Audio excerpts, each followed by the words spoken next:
The long tradition of Renaissance patronage never really went away in the city of Florence, and we're here in Piazza del Carmine today to see traces of that historic passion. Inaugurated in June 2018, the renovated Piazza del Carmine has been restored to its original role as a meeting place for the local community. Work on the piazza consisted primarily of upgrading the paving and pedestrianizing the space, but its changes touch the cultural side as well.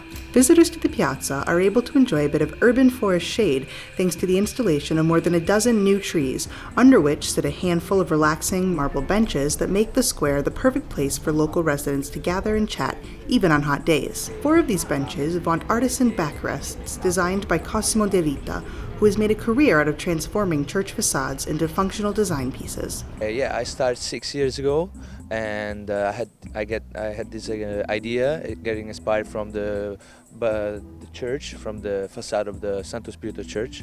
When I was sit and I turned and I realized that maybe it was like something else. So, and from that I started designing a chair with that kind of facade, with the back part.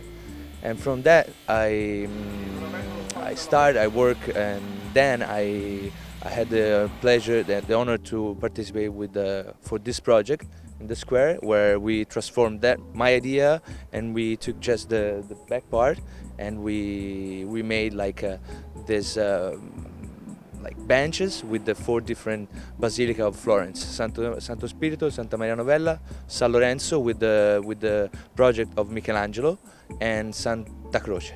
The most recent addition to the piazza was a fountain commissioned by the city of Florence. The winner, Leonardo Panchetti, spoke to us about his inspirations behind his project. Nasce l'idea del chiodo, io volevo trovare un simbolo che mettesse che fosse un simbolo comune all'artigianato e anche un po' alla religione che ha caratterizzato un po' da sempre questa piazza. Sono le 2 componenti principali, e quindi poi ho trovato questi chiodi, dopo un po' di ragionamenti vari è venuto fuori il chiodo. Ho preso dei vecchi chiodi da un artigiano fiorentino e ho fatto un fuoriscala, e poi niente, poi c'è stata tutta la parte invece di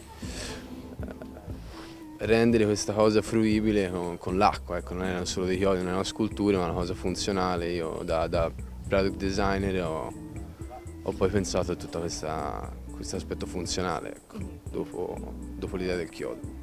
Beh, insomma, c'è un po' il numero 3, quindi i 3 chiodi di Cristo, della crocifissione, che sono un simbolo abbastanza forte, un po' velato e coperto dall'artigianato, che è quello che ha un po' reso grande anche Firenze, unito all'arte. Cioè, l'arte e la religione a Firenze hanno edificato gran parte dell'arte che esiste, perché la commissione, la chiesa, la statua, è tutto nato un po' da artigiani, arte e chiesa insieme. Quindi volevo rendere omaggio a questo connubio storico.